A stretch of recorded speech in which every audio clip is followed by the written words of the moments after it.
بعض عزاداروں کے اندر ایک چیز دیکھی ہے کہ وہ عید الفطر نہیں مناتے، بلکہ وہ اس طریقے کے کچھ اشعار بھی ہیں کہ بروز عید بھی محسن ہمارے گھر عزا ہوگی، یا وہ عید کے دنوں میں سیاہ لباس پہنا، غم کرنا، اس چیز کو روایت دیتے ہیں.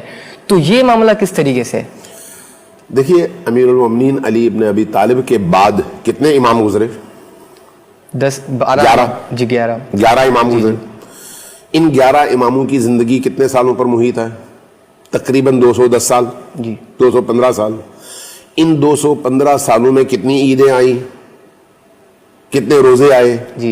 کہیں پر کسی ایک امام کی زندگی میں، امام حسن مجتبیٰ کی زندگی میں، امام حسین کی زندگی میں، امام زین العابدین کی زندگی میں، امام باقر کی زندگی میں، امام صادق کی زندگی میں، امام موسیٰ بن جعفر کی زندگی میں، امام علی بن موسیٰ رضا کی زندگی میں، امام محمد تقی کی زندگی میں، امام علی النقی کی زندگی میں، امام حسن العسکری کی زندگی میں، امام مہدی آخر الزمان کے 5 سالہ اس حال حیات میں کوئی ایک واقعہ ایسا نظر آتا ہے کہ ان ائمہ نے عید الفطر نہ منائی ہو، عید الفطر میں سیاہ لباس پہنا ہو، عید الفطر میں عید کی نماز میں نہ گئے ہوں، عید الفطر میں عزیز اقارب سے ملنے کے لیے نہ گئے ہوں؟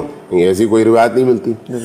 ہمیں دیکھیں، شریعت کی پابندی کرنی ہے.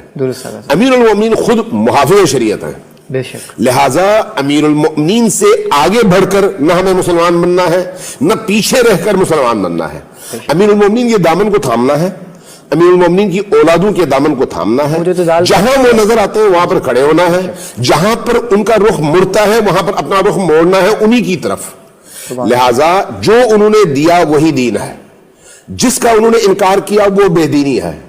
اس لیے عید اگر انہوں نے منائی تو ہم پر بھی لازم ہے، عزاداری اگر انہوں نے کی تو ہم پر بھی لازم ہے. جس دن انہوں نے خوشی منائی اس دن ہم خوشی منائیں گے، جس دن انہوں نے غم منایا اس دن ہم غم منائیں گے. امام جعفر صادق کا ہمیں قول بھی ملتا ہے کہ ہماری خوشیوں میں خوش رہو. جی بالکل بالکل، حدیث ہے نا، باقی ائمہ کی بھی ہے.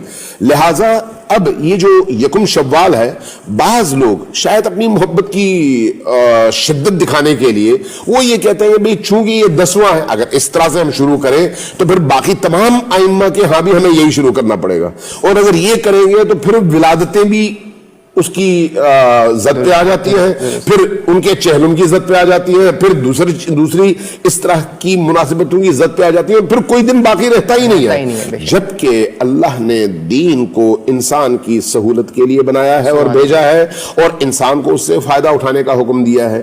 اس لیے ایک مؤمن کی حیثیت سے، ایک مسلمان کی حیثیت سے ہماری ذمہ داری یہ ہے کہ جس میں رسول اور آل رسول خوش تھے اس دن ہم خوشی منائیں، اور جس دن وہ مغموم تھے اس دن ہم غم منائیں، نہ اس میں اضافہ کریں نہ اس میں کمی کریں. بے شک ایسے ہی ہے.